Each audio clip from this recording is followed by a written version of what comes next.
ప్రభువైన యేసుక్రీస్తు వారి శక్తి కలిగిన నామములో కూడి వచ్చిన ప్రతి ఒక్కరికి నా ప్రత్యేకమైన వందనాలు చెల్లిస్తున్నాను. ఆయా ప్రదేశాల్లో నుంచి దేవుని యొక్క మాట వీక్షిస్తున్న మీ అందరికీ ప్రభునామములో శుభాహ్వానం. మనం నేర్చుకుంటున్నాము, సహవాసానికి చేర్చబడిన తర్వాత నేను అంటే నాకు ఏంటి లాభం, నేను పొందుతున్న మేలేంటి, నాకు దేవుని వలన దొరికే అకృప ఏంటి అన్నది ప్రతి ఒక్కరు కూడా నేర్చుకోవాలి. చాలాసార్లు దేవుని యొక్క మందిరంలోకి వెళ్ళిన తర్వాత భక్తి చేయటం నేర్చుకుంటూ, దేవునిని ప్రసన్నంగా చేసుకుంటూ, దేవుని దగ్గర నుంచి ఏమైనా దొరికితే తీసేసుకుంటూ, దేవునిని ఎలాగ లోబరుచుకోవచ్చో, దేవునిని ఎలా సంతోషపరచవచ్చో, లేక దేవుని ఎలా ప్లీజ్ చేస్తే మనకు కావాల్సినటువంటి పరిస్థితులకు తగిన సమాధానాలు దొరుకుతాయో అనే దానికి గాడ్ సెంటర్డ్ లైఫ్గా మనుషులు ప్రయత్నం చేస్తారు. కానీ అది అలా కాకుండా మరొక విశ్వాసంలో కూడా మనం ప్రయత్నం చేయాలి. అదేంటంటే, దేవుని సన్నిధిలోనికి వస్తున్న మనము దేవుని యొక్క వాక్యములో యేసుక్రీస్తు మనకు చూపించిన జీవిత విధానపు పోలికలోకి, ఆయన స్వరూపంలోకి, ఆయన స్వభావంలోకి ఎక్కడైతే నేను తప్పిపోయానో అన్నది తెలుసుకోగలగడానికి రావాలి. దేవుని యొక్క పరిపూర్ణత దేవుని యొక్క సర్వ పరిపూర్ణత యేసుక్రీస్తునందు ఉంది. సో క్రీస్తుని మనం తెలుసుకున్నామో, ఎంత ఎక్కువగా తెలుసుకుంటామో అంత ఎక్కువగా దేవుని సంగతులు మనకు అర్థమవుతాయి. ఎందుకంటే దేవుని తండ్రిని ఏకమైనలాగున అన్నాడు. ఆయన్ని చూస్తే దేవుణ్ణి చూసినట్టే అని మనకు తెలుస్తుంది. కాబట్టి ఎంత ఎక్కువగా యేసుక్రీస్తులోనికి, ఆయన మాటలోనికి, ఆయన జీవములోనికి, ఆయన దారిలోనికి లేక మార్గంలోనికి నన్ను నేను ఎంత ఎక్కువగా ప్రవేశపెట్టబడుకుంటానో అంత ఎక్కువగా దేవుడు ఆనందిస్తాడు. సహవాసంలోకి రావటం యొక్క ముఖ్య ఉద్దేశం అది. నేను దేవుని యొక్క పోలికలోనికి రూపాంతరం చెందుతున్నానో, ఆయన స్వభావంలోనికి, సంపూర్ణతలోనికి మార్చుకుంటున్నానో అన్నటువంటి ఆ కోరికను ఎంత ఎక్కువగా నువ్వు వెలబుచ్చుచు, ఎంత ఎక్కువగా ప్రయత్నం చేస్తే, ఇక్కడ సమస్య అంతా ఎక్కడ వస్తుందో చూడండి. చర్చికి వస్తారు, చాలా కాన్సన్ట్రేటెడ్గా కూర్చుని పుస్తకాలు రాస్తారు, అదే బైబిల్ నోట్స్లు. లైఫ్ మారదు. మాట తీరు, పద్ధతులు, విధానాలు అంటే వాళ్ళు ఎలా కనబడతారంటే, నేను భక్తి చాలా సిన్సియర్గా చేస్తున్నాను, ఆత్మీయతలో నేను అసలు ఏం తగ్గట్లేదు, నేను ఎంత భక్తిగా ఉంటున్నారో తెలుసా. కానీ ప్రార్థన తాలూకా అవుట్కమ్ ఏదైతే చూపిస్తున్నామో, మన వ్యక్తిత్వంలో నుంచి జీవితంలో మార్చుకునే ప్రభావం కనపడకుండా నువ్వు ఎంత సిన్సియర్గా భక్తి చేసినా అది యథార్థత కాదు, వేషధారణ. యథార్థత వేరు. యథార్థత నేను ఇలా ఉండలేకపోతున్నందుకు నేను ఏడుస్తున్నాను అనే దుఃఖం నా హృదయంలో నుంచి కనపడి నా శరీరం ద్వారా ఆ సువాసన రాకపోతే, ఆ కన్నీటి యొక్క దుఃఖపు ప్రవాహం రాకపోతే, నా శరీరము నలుగుడు కనపరచకపోతే అది వేషధారణ అవుతుంది. సో మందిరంలోనికి రావటం ఎంత ఇంపార్టెంటో, సంవత్సరాలు మారుతున్నా మీ పదవులను పెంచుకునే స్థాయికి ఆత్మీయత పెరిగే వయసు పెరిగింది. కానీ క్రీస్తు యొక్క స్వభావంలోనికి నన్ను మార్చుకోలేనివని ఏ సంఘము కూడా, ఏ బోధ కూడా ఆత్మీయత కాదు. ఈ విషయం చెవిగలిగిన వాడికి అర్థమవుతుంది. లేకపోతే మేము రోజు చర్చికి వెళ్తున్నాం, ఇది ఆలివ్ గ్రీన్ వెళ్ళి నడిపించే సంఘానికి ఏమీ అతీతమేం కాదు. ఇక్కడ ఇంకా ఎక్కువ ఉంటుంది. ఎందుకంటే ఎక్కువగా వచ్చిన ప్రతి వాక్యము మీకు తెలిసినట్లుగా నడిపిస్తుంది తప్ప అది శరీరంని ఉబ్బింపచేస్తుంది తప్ప జీవింపచేయదు. ఎక్కువ బలహీనతలు ఇలాంటి మాటలు వినేటువంటి వారికి ఆ బలహీనత ఎక్కువగా కూడా ఉంటుంది. వాళ్ళలోంచి లైఫ్ ఏమాత్రం మీరు ఎక్స్పెక్ట్ చేయక్కర్లా. కానీ వినగలిగిన వ్యక్తులు ఉంటారు, వాళ్ళు ఖచ్చితంగా సవాలుగా బతుకుతారు, చచ్చి బతుకుతారు. ఆ స్థాయి లేకుండా నేను రోజు దేవుని మాటతోనే ఉన్నాను అని ఇలాంటి నటించే బలహీనత మనలో నుంచి రూపాంతరం చెందించాల్సిందే. నేను ఈరోజు 8వ విషయంలోకి తీసుకెళ్తున్నాను మిమ్మల్ని. దేవుని సన్నిధిలోకి వచ్చేసినటువంటి మనిషి దేవుని మందిరంలోకి వచ్చిన తర్వాత మీరు మీ చూపు యొక్క దిశ మారిందా? మీ విజన్ తాలూకా లైన్ చేంజ్ అయిందా లేదా? భూ సంబంధమైన వాటిని చూస్తున్నారా, పర సంబంధమైన వాటిని చూస్తున్నారా? ఇది తెలుసుకోవాలి. దేవుని మందిరం యొక్క విశిష్టత, దేవుని మందిరంలోనికి రావడం ద్వారా నేను ఇక్కడ మారాను, నేను ఇంతకు మునుపు ఇలా ఉండేవాడిని అని చెప్పేటువంటి ఒక 2-3 విషయాల్లో మీ సాక్ష్యాన్ని సంఘాలు దాటిపోయి, ఖండాలు దాటిపోయి, ఇంటర్నెట్లో పెద్ద వీడియోలుగా మారిపోయి, మీరు ప్రసంగికులుగా మారిపోయే రోజులు ఇవి. ఒక్కటే రెండో చెప్తారు, ఇంకా జీవితం అంతా ఏంటనంటే ఇంకా అది సాక్షి, గొప్ప సాక్ష్యం అనుకుని తిప్పుతాం. కానీ నిజానికి సాక్ష్యపు జీవితం ఒకటో రెండో విషయంలో కాదు, నీ శరీరము మొత్తంగా జరిగించేటువంటి విషయంలో చూడాలి. ఇక్కడ ఆలోచించండి, నీ చూపు భూ సంబంధమైన వాటి నుంచి పర సంబంధమైన వాటి వరకు ఎదిగిందా, ఎదగలేదా? ఒకసారి మీరు ఆలోచించుకోండి. మీరు దేవుని మందిరంలోకి వస్తున్నటువంటి మీరు ఏ స్థితులలో మీ మనసంతా కిందకి దిగింది, పైకెక్కింది? ఎక్కడుండాలి? మీ మీ చూపంతా ఎటుండాలి? కొలస్సీ పత్రిక 3వ అధ్యాయం 2వ వచనం ఏం చెప్తుంది? కొలస్సీ పత్రిక 3వ అధ్యాయం 2వ వచనం, పైనున్న వాటి మీదనే కానీ భూ సంబంధమైన వాటి మీద మనసు పెట్టుకొనకుడి. నువ్వు చర్చికి వెళ్తేనే నీకు తెలుస్తుంది ఈ విషయం. చర్చికి వెళ్ళకపోతే గుడికి వెళ్ళిన ప్రతి ఒక్కడికి ఏం తెలుస్తుందో చెప్పండి? భూ సంబంధమైన వాటినే కోరుకోవడానికి వెళ్తాడు.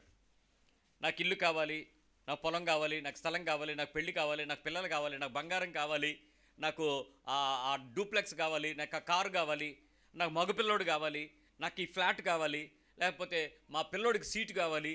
మీరు ఏమడిగినా భూ సంబంధమైన వాటి మీద వెళ్ళేవన్నీ కూడా ఈ లోకంలో దేవతలు వాటి మీద అధికారం ఉంది కాబట్టి మీరు వాటి దగ్గరికి వెళ్తే వస్తుంది.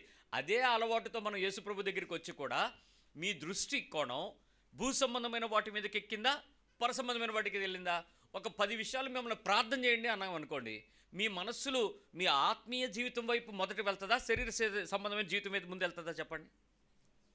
మరి నీ చూపు మారలేదే, నీ దృష్టి ఇంకా మారలేదే, ఇంకా పై ఉన్న వాటి మీదకి రాలేదే. ఎన్ని సంవత్సరాలు పడుతుంది? అదేంటి పాస్టర్ గారు నిన్న పెళ్ళయింది, మీరు ఇప్పుడే పరసంబంధమైన వాటి మీదకి వెళ్ళిపోమంటారేంటి? పెళ్ళయిన దానికి నీ రక్షణకి సంబంధం ఏంటి?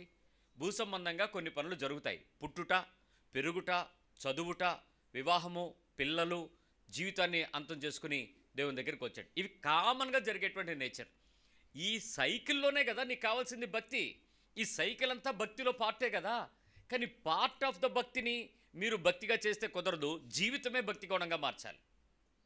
ఇప్పుడు ఆలోచించండి, కిందున్న వాటిని విడతకుండా పైయున్న వాటి మీద మాత్రమే దృష్టి పెట్టండి అని అంటే పైన ఏమున్నాయి? మీకు తెలియని విషయం ఒకటి చెప్తాను, మీరు ఆశ్చర్యపోయే సంగతి చెప్పనా? పైన డబ్బులు ఉన్నాయి. ఎవరికి వద్దా? There is a bank in the heaven. దానికి ఆ కార్డుకి మీరు ఇక్కడే అప్లై చేసుకోవాలా. ఇక్కడ అప్లై చేయకుండా అక్కడికి వెళ్ళే ముందు ఏమైనా సంతకాలు పెడతానంటే వ్యాలిడ్ అవ్వదు. ఇక్కడ అథెంటికేషన్ అక్కడికి వెళ్ళాక ఇక్కడ చేయాలి. అది బైబిల్ చాలా స్పష్టంగా చెప్తుంది. మీరు భూ సంబంధమైన వాటిని అమ్మి పాత గిల్లని సంచులలో మీ ధనమును దాచుకొనుడి. ఇంకో అక్షయమైన ధనం. ఇంకో మాట చెప్తాడు, మీరు ఏ విషయాలలో భూమిని కోల్పోతే పైనున్నటువంటి ధనం విషయంలో మీకు చాలా ఆశ కలిగేటట్టు దేవుడు సహాయం చేస్తానన్నాడు. అందుకని మీ మనస్సులు వేటి మీదకు మీరు వెళ్తున్నారో మీరు ఆలోచించుకుని వాటిలోనికి మీరు పెంచుకోవటానికి ప్రతిసారి కూడా ప్రయత్నం చేయగలగాలి. చూడండి, ఈ మాట మీకు ఆశ్చర్యమైనటువంటి విషయమే. యేసుప్రభు వారే చెప్పారు ఆ విషయాన్ని. అంటే ప్రార్థన చేసే ప్రతి సందర్భంలో మనం ఎలాంటి విషయాలను కలిగి ఉంటామో అని చెప్తూ ఈ మాట చెప్తారు.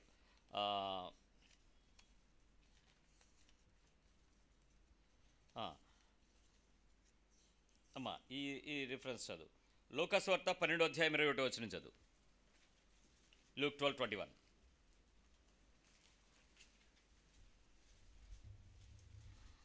దేవుని ఎడల ధనవంతుడు కాక తన కొరకే సమకూర్చుకొనివాడు అలాగుననే ఉండునని చెప్పెను. అంతటా ఆయన తన శిష్యులతో ఇట్లనెను, చదువు, ఈ హేతువు చేత మీరు ఏమి తిందుమో అని. ఇంకొంచెం ముందుకు వచ్చి చదువు. పైన 19వ వచనం లేక అదే 12:33 ఆ వచనం అంతా కిందకు వస్తే అలాగే ఉంటుంది. 33 చదివేసి. మీకు కలిగిన వాటిని అమ్మి ధర్మము చేయుడి, పాతగిలిన సంచులను పరలోకమందు అక్షయమైన ధనమును సంపాదించుకొనుడి. ఇప్పుడు డబ్బులు ఎక్కడ సంపాదించుకోవాలి? ఎక్కడ? ఎవరెవరు రెడీ చేసుకున్నారు? మాట్లాడరేంటండి? అసలు అక్కడ ఉందని తెలుసా? అక్కడ ఒక అకౌంట్ ఓపెన్ చేసుకోవాలి. ఇక్కడ నుంచి ఇక్కడ మీరు పిఎఫ్లో పెట్టినా, ఇక్కడ మీరు ఇన్వెస్ట్మెంట్లో షేర్ మార్కెట్లో పెట్టినా, లేకపోతే షార్ట్ టర్మ్ ప్లాన్స్లో పెట్టినా మీరు అక్కడ దాచుకోకపోతే కుదరదు. కానీ దేవుని సన్నిధికి వచ్చి పైయున్న వాటిని వెతకండి అని అంటే భూమి మీద ఉండే లాంటి ఫార్మెట్ అక్కడ ఉండదు. అది వేరే సంగతులు. ఇక్కడ డబ్బులు ఈ 500 రూపాయలు, ఇక్కడ డాలర్లో, ఇక్కడ మనకున్నటువంటి యూరోలో అక్కడికి వెళ్తే పనిచేయవు. కానీ దేవుని సన్నిధిలో దాచుకోవలసినటువంటి వాటి కొరకు నీ కన్నులు ఎత్తలేకుండా ఇంకా భూ సంబంధమైన వాటి మీద నాకు ఏవో కావాలి అని నువ్వు అడుగుతున్నావు అని అంటే నీ కన్నులు నిజంగా ఆత్మీయమైనటువంటి కన్నులుగా మారని మెరకలుగా మారిపోయినాయి, మెరకలెత్తిపోయి ఉన్నాయి అని చెప్పాలి. అంటే మన కన్నులలో దేవుని సంగతులను చూడటానికి కావలసినటువంటి మనసు ఇంకా పెరగలేదు. రెండోది, నీ ఆశ భూ సంబంధమైన ఆశలుగా మారుతున్నాయా, పర సంబంధమైన ఆశలుగా మారుతున్నాయా? మందిరంలోకి వచ్చాక కింద ఆశ, పైన ఆశ. చాలాసార్లు కొన్ని పాటలు పాడతారు, నీ చిత్తంనే చేసేదా, నిజమేనా? నీ బాటలోనే నడిచేదా, నిన్నే వెంబడించేదా. భలే ఉంటుంది ఎట్టటా. వాస్తవానికి ఎంతవరకు నడవగలం, ఎంతవరకు నడుస్తున్నాం, ఏంటి మన ఆసక్తి? నీ ఆసక్తి ఆత్మీయమైన సంగతుల కొరకు జీవించాల్సి వచ్చినప్పుడు, గోధుమ గింజ నేలలో పడి చచ్చే అనుభవంలోకి వస్తున్నప్పుడు గోల పెట్టకుండా మొర్ర పెట్టుతూ చనిపోయినా పర్వాలేదు, కానీ నేను ఈ సమయంలో నేను దేవుని యొక్క ఆశని నెరవేరుస్తాను, నా ఆశలు కాదు తీర్చుకునేది అని నీ మనసు ఎప్పుడైనా ప్రేరేపించిందా? దేవుని ఆశ. ఈ వారం రోజుల్లో మీరు బ్రతికినటువంటి బ్రతుకులో ఏ ఏ ప్రదేశాలలో దేవుని ఆశను నెరవేర్చారో ఒకసారి చెక్ చేసుకోండి. ఇది దేవుని ఆశ కాబట్టి నేను ఇలాగే చేస్తాను అని ఎలాంటి, ఎక్కడెక్కడ మనం అలాంటి పనులు చేశారు? ఇక్కడ శరీరాన్ని చంపడం ఒక ఎత్తు అయితే, ఆత్మ చెప్తున్న సంగతులు విని దాని ప్రకారం నడవడం ఒక ఎత్తు. మొదటి దశలో శరీరాన్ని చంపే స్థాయికి ఆత్మీయమైన వ్యక్తి క్రీస్తు యొక్క వాక్యమును, ఆత్మ యొక్క అనుభవానికి రాకపోతే నీ శరీరంలో ఆత్మచేత నడిపించబడే అనుభవం నువ్వు ఎప్పుడు ఎదురు చూడద్దు. డోంట్ ఎక్స్పెక్ట్ ఇట్, అది రాదు. శరీరమును చంపక ఆత్మను నువ్వు ప్రేమించే స్థాయికి ఎదగలేవు. అంటే నీ శరీరంలో ఉండేటువంటి ప్రతి బలహీనత, శరీర కోరికలు ఒకవైపు నలుగుతుంటే, శరీర ఆశలు మరొక వైపు నిన్ను బలహీనపరుస్తాయి. దానిని గెలవగలగడానికి ఎంతమంది ప్రయత్నం చేశారు? మనకు 3 విషయాలు తెలుసు: శరీరాశ, నేత్రాశ. ఈ 3లో మీరు ఈ వారంలో మీరు వదిలేసుకున్నారో చెప్పండి. ఒక్క సినిమా తాలూకా చిన్న బిట్టు కూడా నేను చూడలేదండి రీల్స్లో, ఫేస్బుక్లో కానీ రీల్స్లో కానీ. ఒక్క సినిమాకు సంబంధించింది కూడా నా కళ్ళకి రానివ్వకుండా నేను ఆపేశాను. Anybody is that? ఉండలేం. నేత్రాశ అదే. కొంచెం ఖాళీ దొరికింది. ఒక ఆయన నిజంగా ఆ మాట చదువుతుంటే నాకు చాలా దుఃఖం కలిగింది. అంటే దానిలో నేను కూడా ఉన్నాను, అందుకనే ఏడ్చాను. ఇంతకు మునుపు రెస్ట్ తీసుకోవటానికి చాలా ఎక్కువ ప్రయాసపడేవాళ్ళం. ఈరోజు ఫోన్కి రెస్ట్ ఇవ్వడానికి మనం పడుకుంటున్నాం. అర్థమైందా?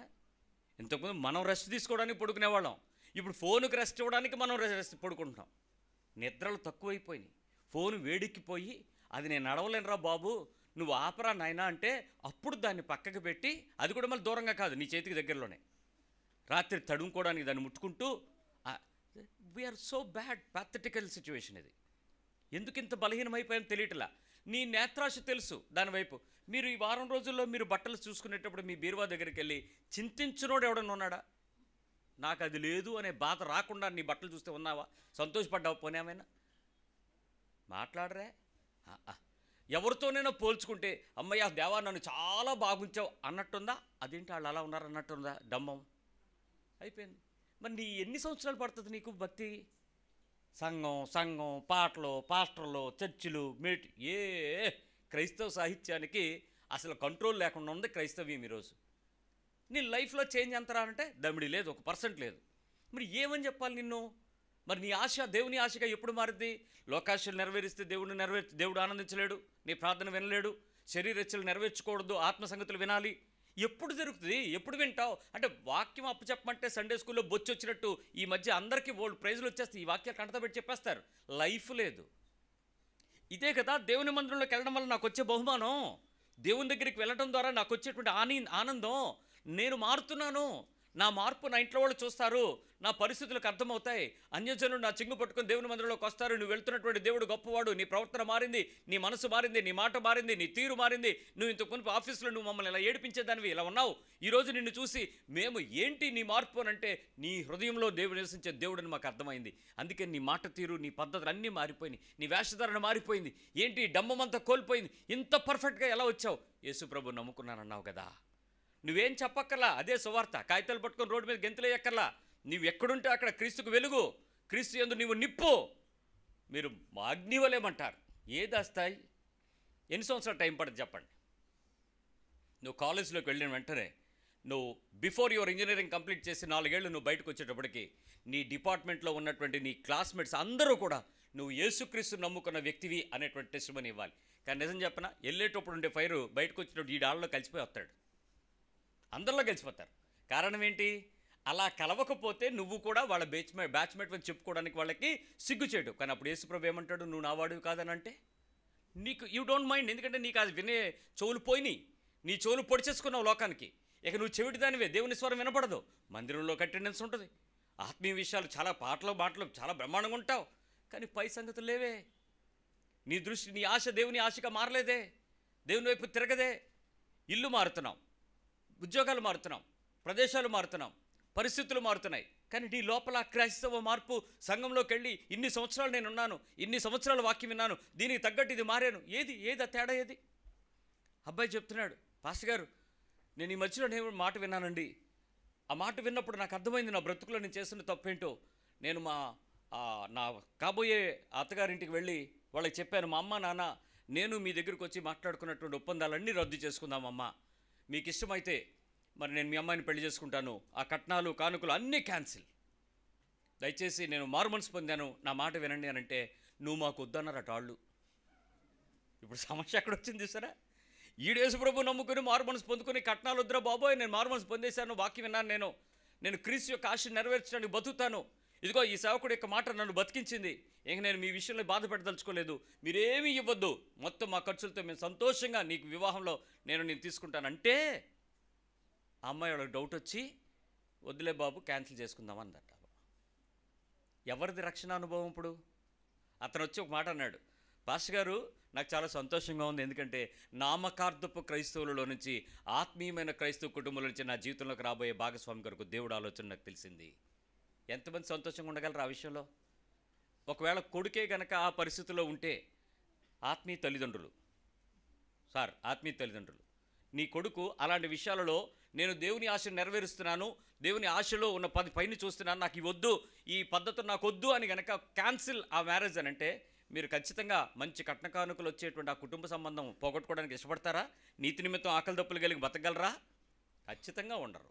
మరి అప్పుడు మీ ఎదుగుదల ఏమంటారు? మీ ఆత్మీయత ఏమంటారు? పలానా లంచం కడితే మీకు ఆ లోన్ వస్తుంది, పలానా లంచం కడితే ఉద్యోగం వస్తుంది, పలానా రికమెండేషన్ లెటర్లతో పాటు కొంత ఆఫరింగ్ బహుమానం ఇస్తే అది వస్తుంది అని అంటే, యేసు ప్రభుకు కూడా మీరు ఒప్పిస్తారేమో. ప్రభువా ఈ ఒక్కసారి కళ్ళు మూసుకో, ఈ ప్రభువా ఈ ఒక్కసారి ఆ మనసు, ఆ అధికారి మనసు తెరువు. ఇదేనా పై ఉన్న సంగతులు వెతకడం? మూడో విషయంకి వస్తున్నా. ఎంతమంది మీరు దేవుని సన్నిధిలోనికి వచ్చిన ప్రతి సందర్భంలో దేవుని ఆపేక్షగా ఎదుర్కోవడానికి ఇష్టపడతారు? ఆపేక్షగా, ఆశ ఆపేక్ష. ఎంత ఆపేక్షగా దేవుని వాక్యం నెరవేర్చడానికి మీరు వేగిరపడి ముందుకు వెళ్తారు, అహెడ్ ముందుంటారు, పరిగెత్తు ముందుకు వస్తారు, అపేక్షగా ముందుకు వస్తారు. మీరు ఈ పిల్లలు కొంతమంది మీరు స్కూల్లో పాఠాలు చెప్పేటప్పుడు టీచర్లకు తెలుసు, ఒక ప్రశ్నకు అడగగానే సమాధానం వచ్చినటువంటి పిల్లలు ఫస్ట్ ఏమంటారు చెప్పండి? చెయ్యి పైకి ఎత్తడమే కాదు, టీచర్ టీచర్ టీచర్ నేను టీచర్ నువ్వు కూర్చో. ఆడికి తెలుసు ఆడికి వచ్చిందో రాదో, కొంతమంది ఎక్స్ట్రాలు ఉంటారు, ఏమి రాకపోయినా చేయి తెస్తుంటాడు. అప్పుడు మీరు ఆ టీచర్ చాలా తెలివిగా వాళ్ళని కొంచెం సబ్సైడ్ చేస్తూనో నిన్ను లాస్ట్లో అడుగుతాను రా ఉండి అంటాడు, ఆడు అటు ఇటు తడుముకుంటాడు. అప్పుడు ఏట్రా సంగతి చెప్పని. దేవుని సన్నిధిలో దేవుని సంగతులు నెరవేర్చడానికి నేనున్నాను, నాకు ఇష్టం, నేను ఈ పనిని చేయుటకు నేను ప్రారంభం నేనే, మొదలు నేనే, దాన్ని పరుగులెత్తుకుని చేస్తాననేటువంటి ఆపేక్షగా దేవుని సంగతులను మీ శరీరం మీద నెరవేర్చడానికి, మీ కుటుంబంలో నెరవేర్చుకోవటానికి, మీ ఆత్మీయ జీవితాలు నెరవేర్చుకోవడానికి మనం ముందు రాగలమా? వెనక్కి వెళ్ళిపోతామా? ఏ వరుసలో ఉంటారు మనం? నేను అనేటట్లు అపేక్షగా ముందుకు రాగలమా? దైవుని ఆపేక్ష. అవి చేయాల్సి వచ్చినప్పుడు ఎంత కష్టమైతే మీ మనస్సు కొట్టుకుంటుందో, ఆ కొట్టుకుంటున్నటువంటి మనస్సు చెప్తున్నటువంటి సంగతులన్నిటినీ దేవుని వైపు చూసి, ఇది నా దేవునికి ఇష్టం లేదు, నేను మానేస్తాను, ఆగిపోవాలంతే. ఇంకక్కడి నుంచి నీ శరీరం నీ మీద తిరుగుబాటు చేసేస్తూ ఉంటుంది, నీ మనుషులు నీ మీద తిరుగుబాటు చేసేస్తారు, నీ ప్రపంచం నీ మీద నిన్ను కొట్టివేయడానికి ప్రయత్నం చేస్తుంది, నిన్ను పట్టించుకోకుండా, నిన్ను లక్ష్య పెట్టకుండా, నిన్ను మర్యాద ఇవ్వకుండా, ఈ దరిద్రుడి వల్లే మేము ఇలా తయారయ్యాం, ఇది యేసు ప్రభు నమ్ముకోవడం వల్లే మా దరిద్రం పట్టింది అన్న స్థాయికి వచ్చేస్తుంది. ఆ పరాకాష్ఠలో సంతోషంగా ప్రభు కొరకు ఒంటరి అవ్వగలవా? అది ఆపేక్ష. హ్యాపీగా ఎస్ మీరు ఎన్నన్నా నేను మారలేను, మీకోసం నేను మార్చుకోలేను, నా ప్రభు ఇష్టం ఇది, I will be like this only. మీకు నేను ఇష్టం లేకపోతే ఓకే, నన్ను తోసి తలుపేసుకోండి, కానీ నేను ఇలాగే ఉంటాను. ఎందుకంటే నా దేవుని యొక్క మాట యొక్క బలము నాకు తెలిసిందండి. పెద్ద యేసుప్రభు వచ్చాడండి, ఈ మధ్య ఈడొకడే పెద్ద భక్తుడు, ఇదొక్కతే యేసుప్రభు నమ్ముకున్నట్టు ప్రతి దానిలోనూ తప్పులు ఎంచడం. ఎన్ని తీర్పులైనా తీర్చండి, నేను ఇలాగే ఉంటాను, నేను మారను. నీకోసం నేను మారను, ఎందుకంటే ఇది నా దేవుని యొక్క ఆపేక్ష. నా శరీరాన్ని సృజించిన దేవుడు నా దేవుని యొక్క సన్నిధిలో నిలబెట్టడానికి నన్ను నిందారహితంగా నిలబడాలనుకున్నాడు. మచ్చ, డాగు, కళంకము, ముడత అలాంటిది లేకుండా నన్ను పరిశుద్ధపరిచి ఆయన సింహాసనంలో నన్ను కూర్చోబెట్టాలనుకున్నాడు. ఆయన సింహాసనం పక్కన నన్ను కూర్చోబెట్టాలనుకుంటున్నాడు. నా నెత్తి మీద కిరీటం పెట్టాలనుకుంటున్నాడు. నాకు కొత్త రాయి ఇవ్వాలనుకుంటున్నాడు. నాకు కొత్త పేరు ఇవ్వాలనుకుంటున్నాడు. నన్ను ఆలయంలో ఒక స్తంభంగా పెట్టాలనుకుంటున్నాడు. అంత పరిశుద్ధంగా పరలోకంలో నా గురించి దేవుడు ఇంత ప్రణాళికలు వేస్తే భూమి మీద మీ చేత తృణీకరించబడితే నాకు భాగ్యమేగా, నాకు ఇష్టమేగా, కోల్పోతే మంచిదేగా. మీరు సిగ్గుపడకుండా ఆ ఒక్క వచనం చూడండి. హెబ్రీ పత్రిక 11వ అధ్యాయము.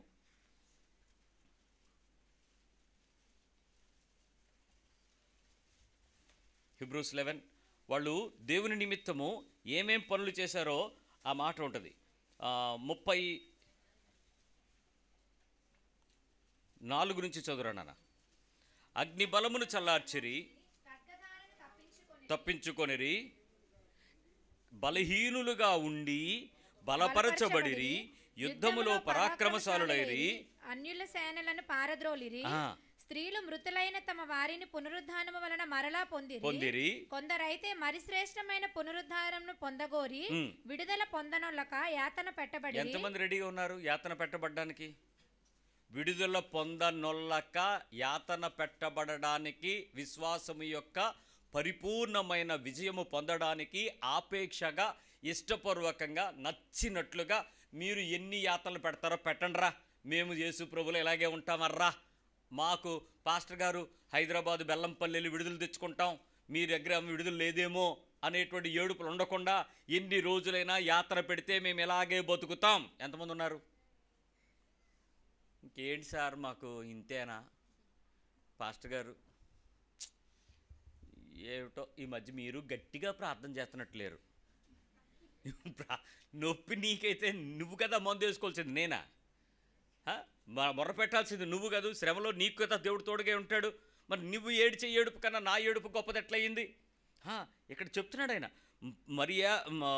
యాతన పెట్టబడిరి. 36 మరికొందరు తిరస్కారములను, కొరడా దెబ్బలను, మరి బంధకములను, ఖైదును అనుభవించిరి. ఏమండి మీరు విచిత్రమైన విషయం చెప్పనా? ఇప్పుడు నేను 34 చదివి ఎందుకు వచ్చానంటే 31 నుంచి విశ్వాసమును బట్టి వాళ్ళకి జరిగిన అద్భుతాలు, ఆశ్చర్యాలు అక్కడ ఉన్నాయి.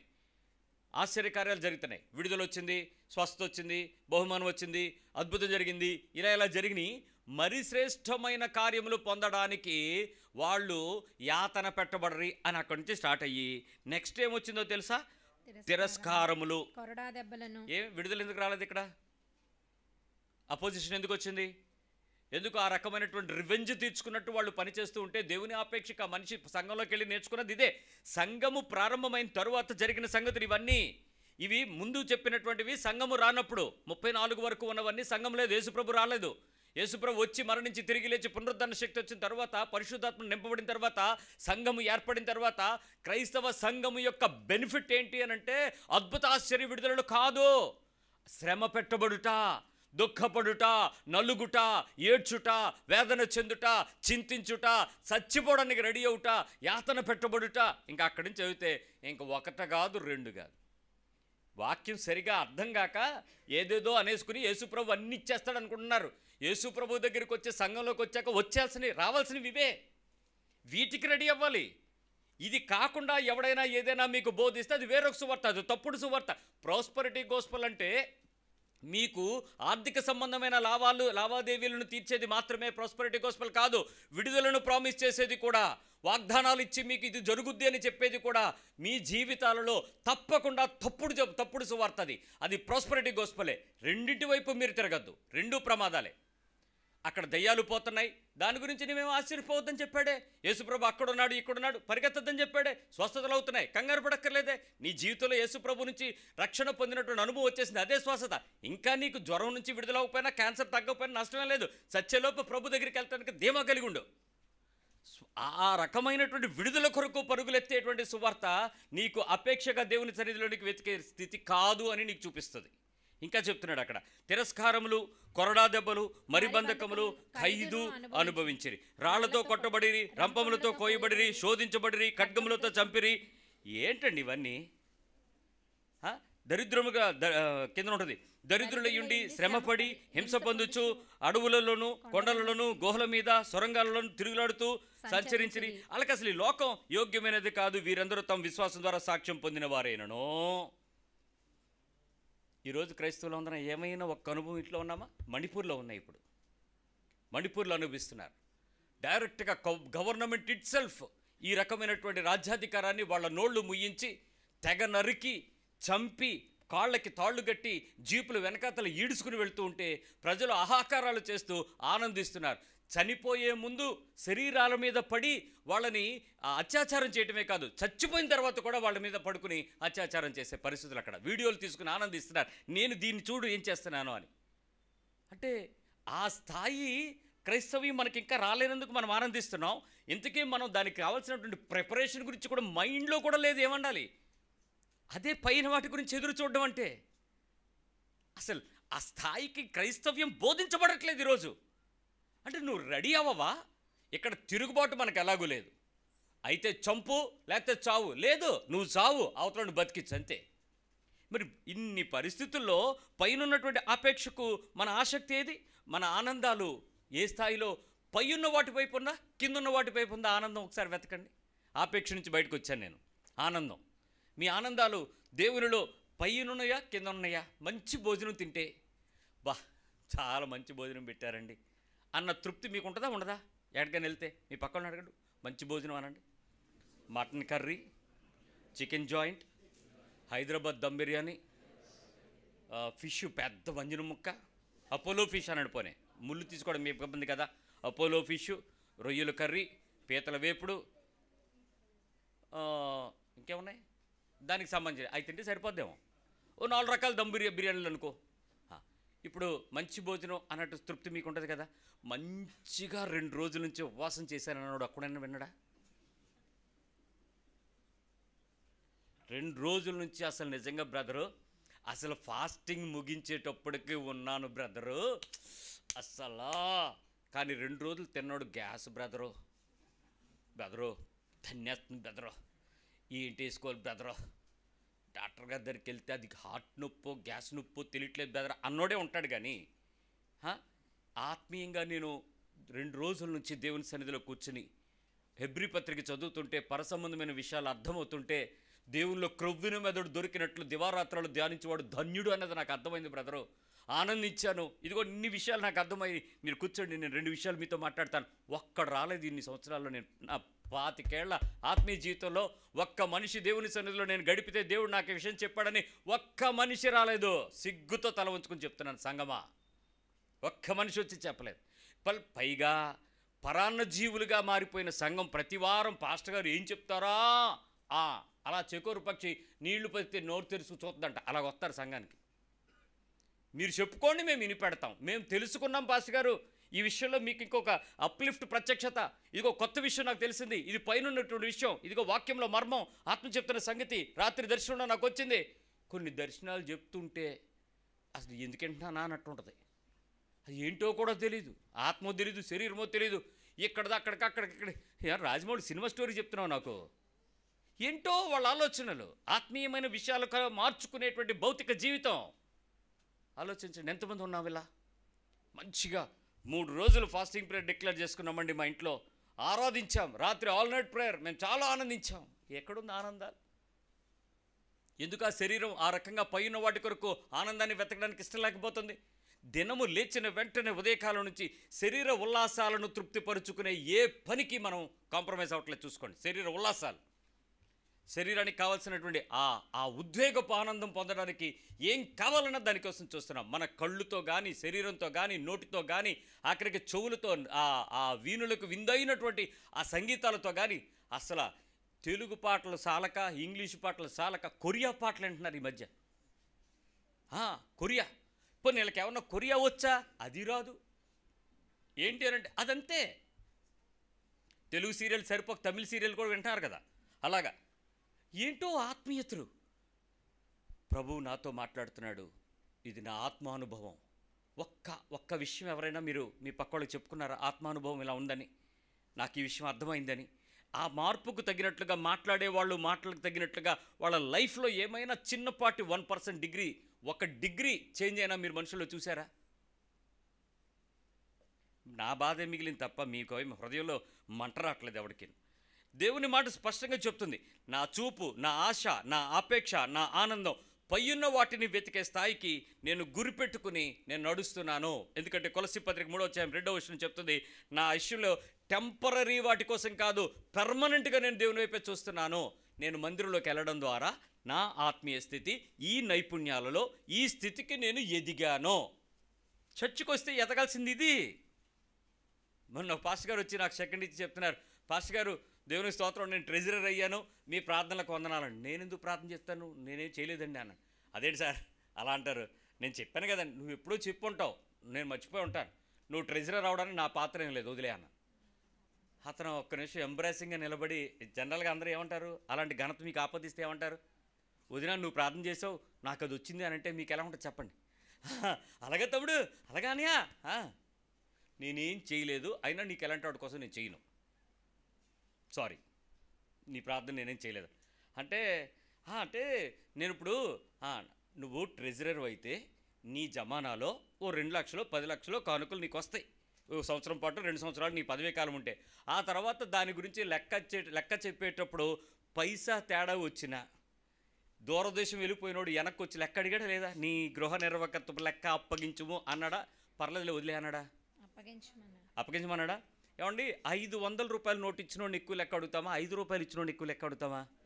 ఇప్పుడు బాములు కొన్నోడు లెక్క అడుగుతామా? ట్రెజరీని లెక్క అడుగుతామా? లెక్క బాధ్యత కోశాధికారి తాళం అడిగితే ఉంటుంది, లెక్క అడిగే కదా. కాబట్టి జాగ్రత్త, లెక్క నీకే ఎక్కువ ఉంటుంది అన్నాను. అంటే సార్ ప్రార్థన చేయని అన్నావు కానీ బెదరగొట్టేతనవే అన్నాడు. బెదరగొట్టడం కాదు, పదవి దేవుడిచ్చాడని నువ్వు అనుకుంటున్నావేమో దరిద్రుడా. నీ మనస్సులో ఉన్నటువంటి కల్మషానికి అపవాది యోధా చేతికి ఏమిచ్చాడు? ఆ 30 వెండాలలో ఆడి పొలం కూడా కొనుక్కోలే, అది దరిద్రం.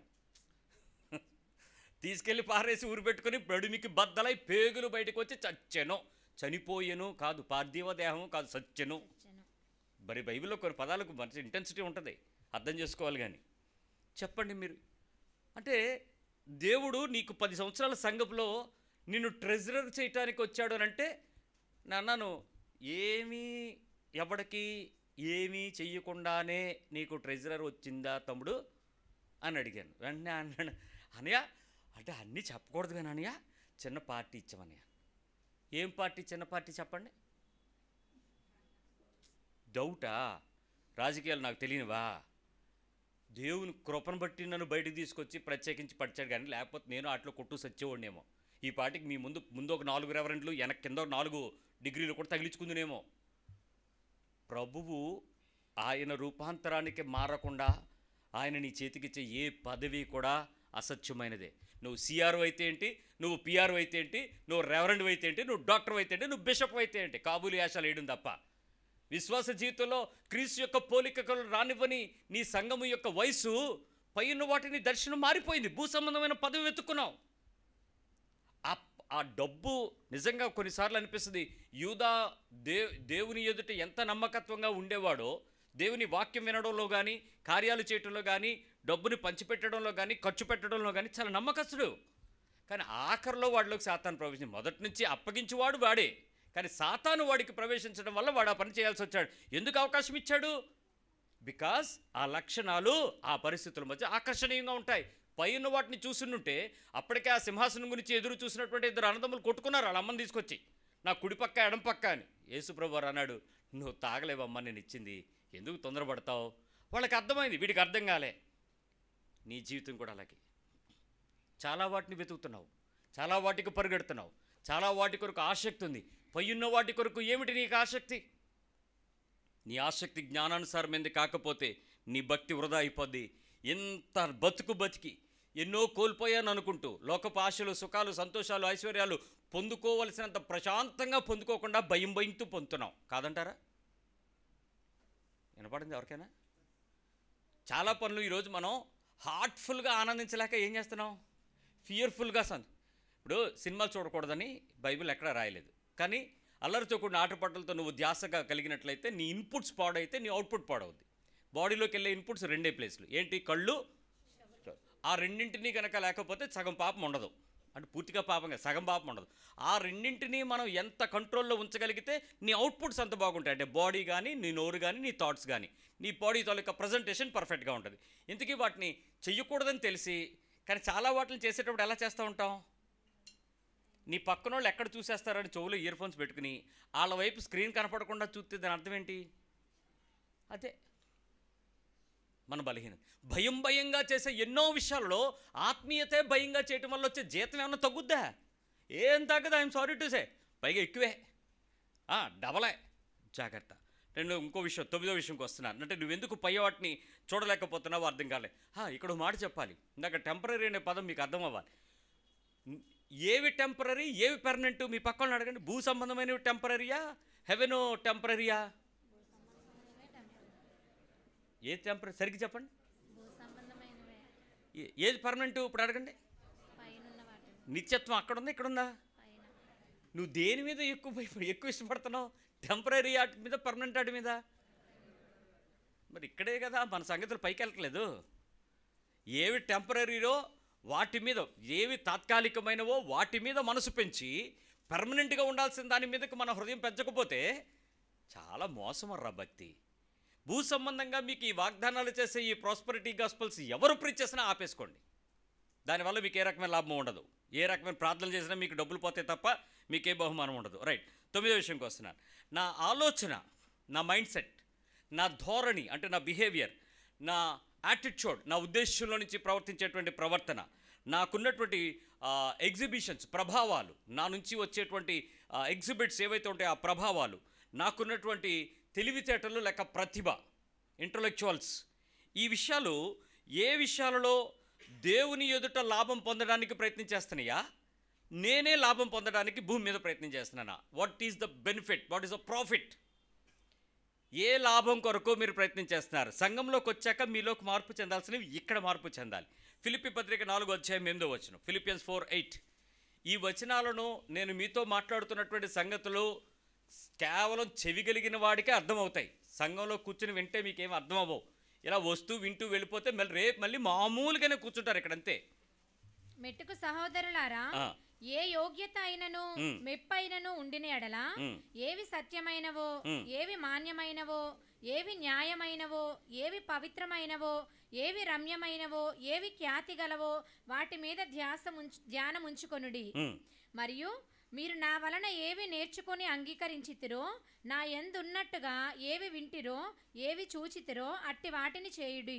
అప్పుడు సమాధానకర్తయగు దేవుడు మీకు తోడయుండును. దేవుని యొక్క సన్నిధి మీకు తోడుగా ఉండడానికి మీరు మీ శరీరము ద్వారా వస్తున్నటువంటి ఈ పవిత్రమైన విషయాలపై ఎక్కడెక్కడ మీ మనస్సులను పైయున్న వాటి మీదకు మీరు పెట్టుకున్నట్లుగా మీ జ్ఞానము ఏ స్థితికి మీరు ముందుకు వెళ్ళటానికి ఇష్టపడుతున్నారు. 7వ విషయం, అప్పుడు సమస్త జ్ఞానమునకు మించిన దేవుని సమాధానము యేసుక్రీస్తు వలన మీ హృదయములకు తలంపులకును ఎక్కడెక్కడ మీ హార్ట్కి, మీ మైండ్లో వచ్చేటువంటి థాట్ ప్రాసెస్కి ఏది కావలా ఉంటుంది?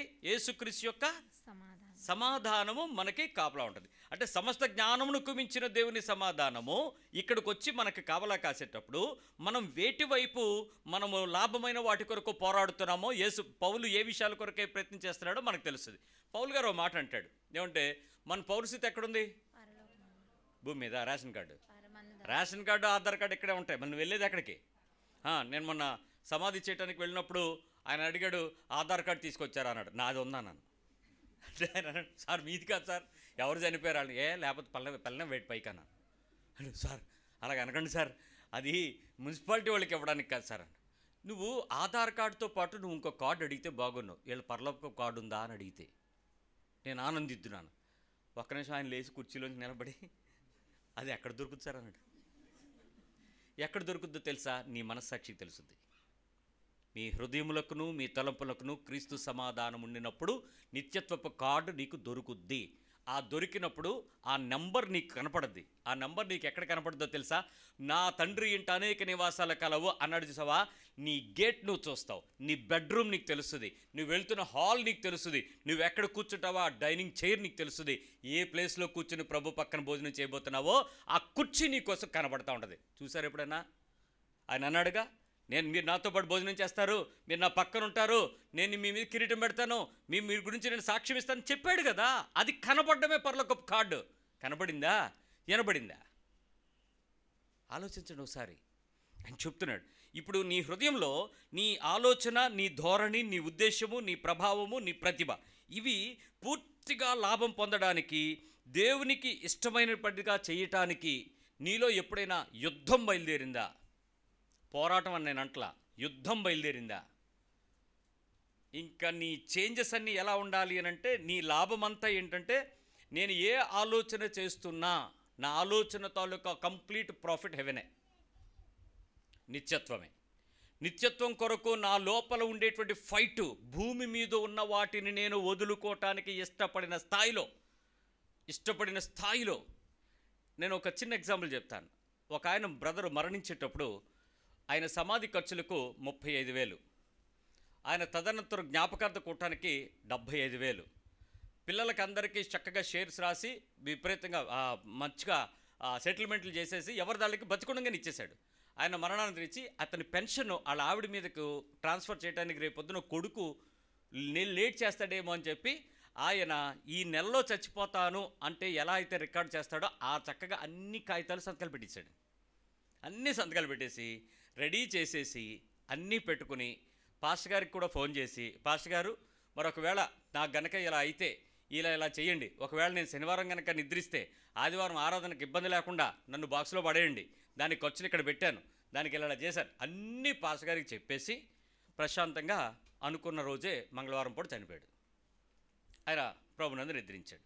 ఇప్పుడు అక్కడికి వచ్చిన వెంటనే భార్య వచ్చిన వాళ్ళకి చెప్పింది, ఏమండి ఇదిగో ఆయన ఈ లెటర్ ఇమ్మన్నారండి. దానిలో చాలా చక్కగా ఉంది. బీరువాలో ఫస్ట్ సెల్ఫ్ సమాధి ఖర్చులు, సెకండ్ సెల్ఫ్ కృతజ్ఞతాకూటమి, ఆ తర్వాత వాళ్ళకి ఇవ్వడానికి గిఫ్ట్లు, ఆ తర్వాత పాస్టర్ గారికి పాచిపెట్టిన పాస్టర్ గారికి ఇచ్చే కానుకలు మొత్తం చదివిడిచాడండి అల్మర్లో. ఇప్పుడు ఆ ప్లేస్లోకి వచ్చినప్పుడు ఎవడైనా ఏడుతాడా? మాట్లాడండి. ఎవడు ఏడు.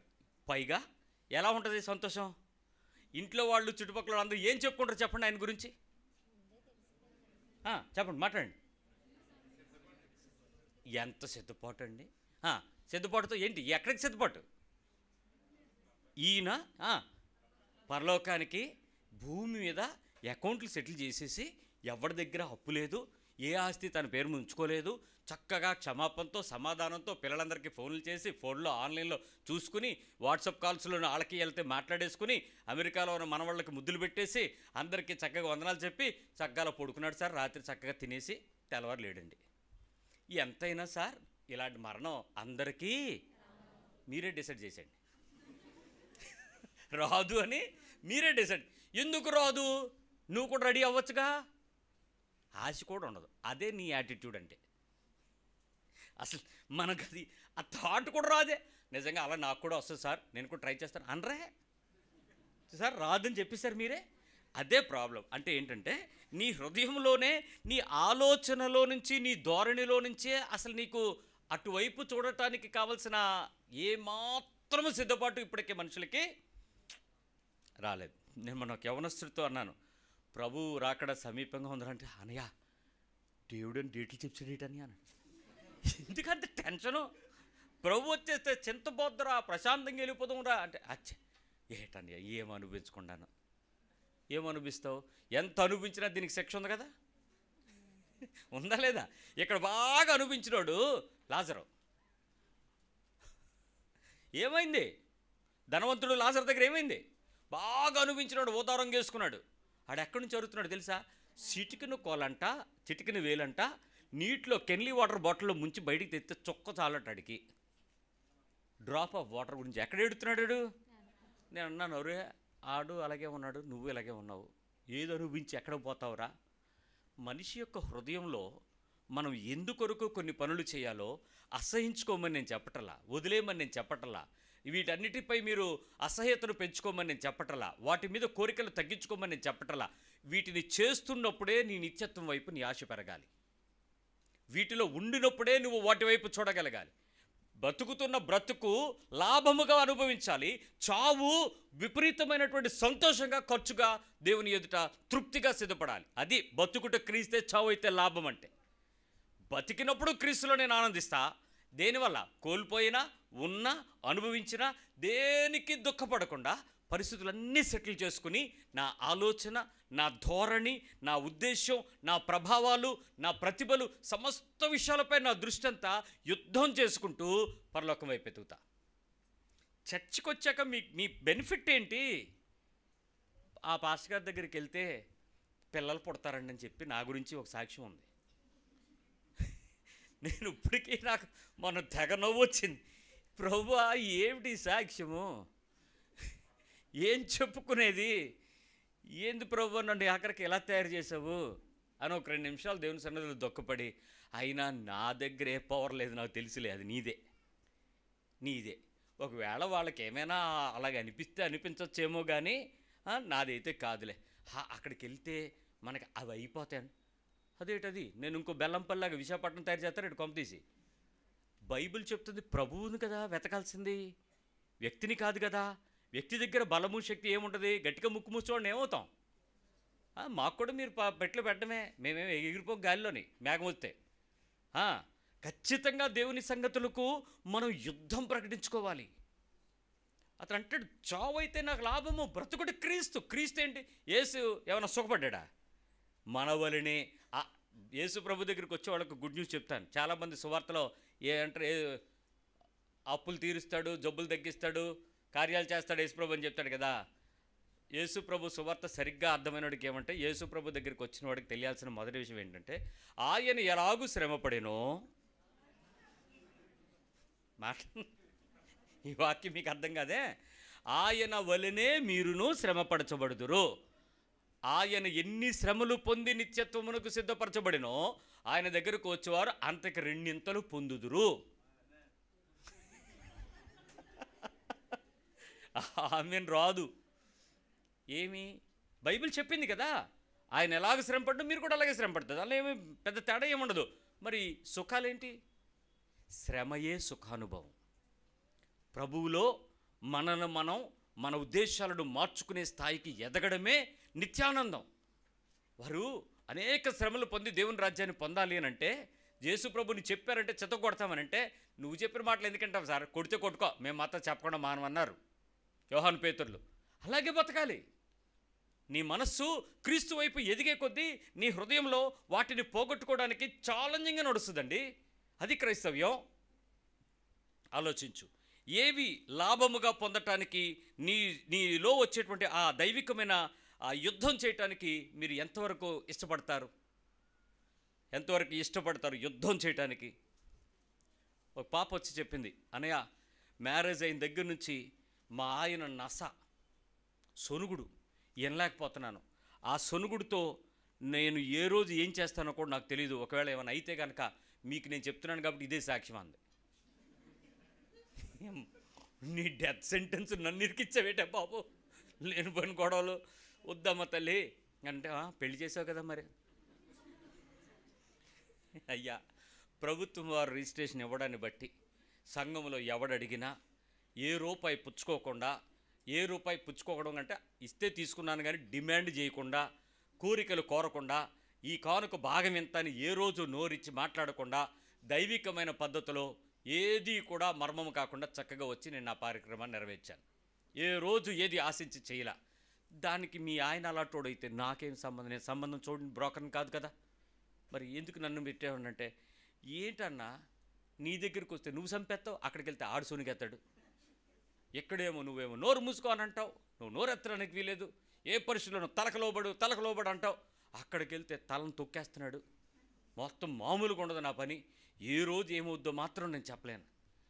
అన్నా ఎన్ని సంవత్సరాలు అయింది? 6 సంవత్సరాలు అయింది. 6 సంవత్సరాలు భరిస్తే అలవాటు అయిపోవాలిగా. నీకు రివర్స్ ఎందుకు వచ్చింది అంటే, ఏం అలవాటు అయిపోద్ది అంటే 6 సంవత్సరాలు నువ్వు భరించలేదు, యుద్ధం చేయలేదు. నిజానికి నువ్వు యుద్ధమే కనుక చేస్తూ ఉంటే 2 విషయాలు వచ్చేస్తాయి. ఒకటి, యుద్ధం చేయలేక రాజీ పడిపోతావు, కాంప్రమైజ్ అయిపోతారండి. 6 సంవత్సరాలు సెటిల్ అయిపోతే ఇంకొక 2 సంవత్సరాల తర్వాత రష్యా ఉక్రెయిన్ యుద్ధమే ఉండదు, సెటిల్ అయిపోద్ది. ఇంకో 2-3 రోజులు అయిపోవచ్చు కూడా. ఎందుకంటే ఆత్మ నాశనం అయిపోయింది, అవ్వాల్సింది. ఇంకే భూమి లేదు అక్కడ. అంటే యుద్ధం కొన్ని సంవత్సరాలు జరుగుతుందని అంటే ఆత్మీయంగా యుద్ధాలు నిత్యము జరుగుతాయి. కానీ నీ లోపల జరగాల్సిన ఆత్మీయ పోరాటాలు నిన్ను నువ్వు వదులుకునే స్థాయికి పెంచుతాడు దేవుడు. ఆత్మ పెంచుతాడు, నీకు ఆ బలం వస్తుంది. ఒకసారి ఆలోచించని, నేను ఒక ఇంటికి వెళ్ళేటప్పుడు వాళ్ళకి ఫోన్ చేసి మీ ఇద్దరు రండిరా అన్నాను. వెళ్ళారు. నేను రమ్మన్నప్పుడు వచ్చారు. మేము కూర్చున్నాం. ఆ ఆంటీ గారికి 55 ఏళ్ళు ఉంటాయి. మంచి చలాకీగా బలంగా శక్తిగా పనిచేసుకుంటుంది ఆవిడ.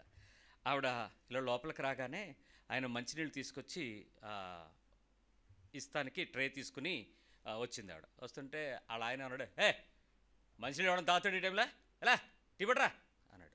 అలా ఆవిడ్ని 55 సంవత్సరాలు ఆవిడేమన్నా అలాగేనండి అని చెప్పి ఆ వాటర్ పట్టుకెళ్ళిపోయి టేబుల్ మీద పెట్టి గబగబా లోపలికి వెళ్ళి టీ పట్టుకుని వచ్చింది. టీ పట్టుకుని వస్తే శాస్త్రం ఇదే అన్నాడు. తీసుకొస్తానండి అని. ఈవిడ ఏం చేస్తానో తెలియని ఆవిడ అలా చూస్తుంది.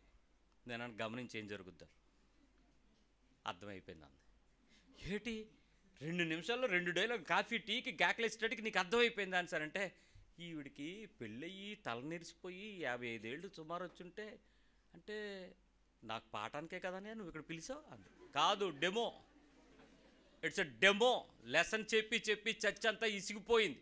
ఆఖరికి నా వాల్యూమ్స్ అన్నీ ఆ ఎయిర్లో ఉన్నాయి. ఆ ఫేస్బుక్లో ఉన్నాడు, చూసినోడు ఎవడో బాగుపడుతున్నాడు. ఇక్కడ సంఘంలో బతికినోడు ఎవడో లేడు. ఆ దుఃఖమే మిగిలింది ఆఖరికి. ఇది డెమో అన్న. ఒక 2 నిమిషాల తర్వాత అమ్మాయి తలదించుకున్నది. వాళ్ళ ఆయన అడుగుతున్నాడు, పెద్ద ఆయన, అదే ఆ కేకలేసే యజమాని, ఏమ్మా తలదించుకున్నావే, ఏమన్నా తప్పు చేసావా, తలెత్తా అన్నాడు.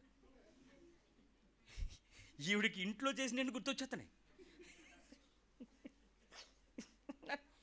ఏడుస్తుంది.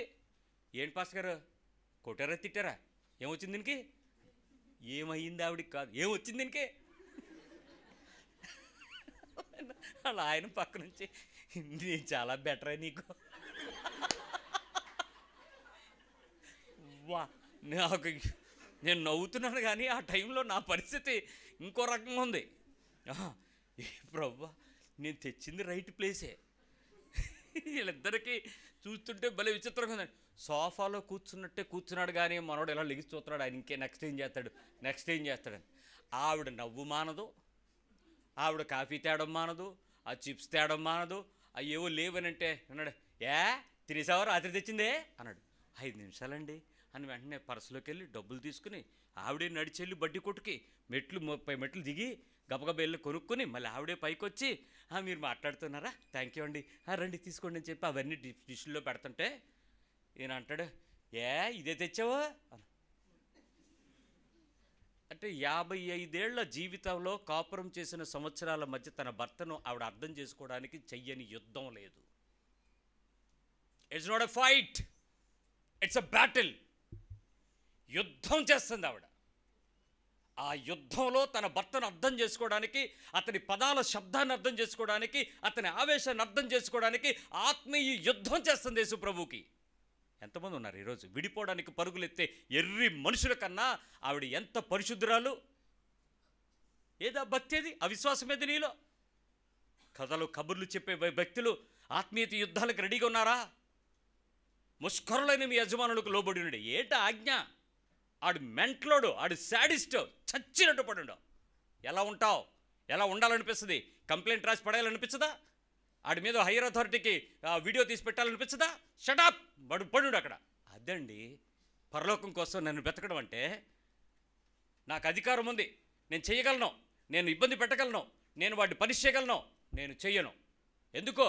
యుద్ధం. నా యాటిట్యూడ్ మారిపోవాలి, నా ధోరణి మారాలి, నా పద్ధతి మారాలి, నా క్రియ మారాలి, నా మాట మారాలి. చచ్చికొచ్చి కూడా నేను మారకపోతే నేను ఏమనాలండి? నువ్వు ఇంకెక్కడికో ఏమన్నా మీకు మనోవికాస తరగతులా ఇవి?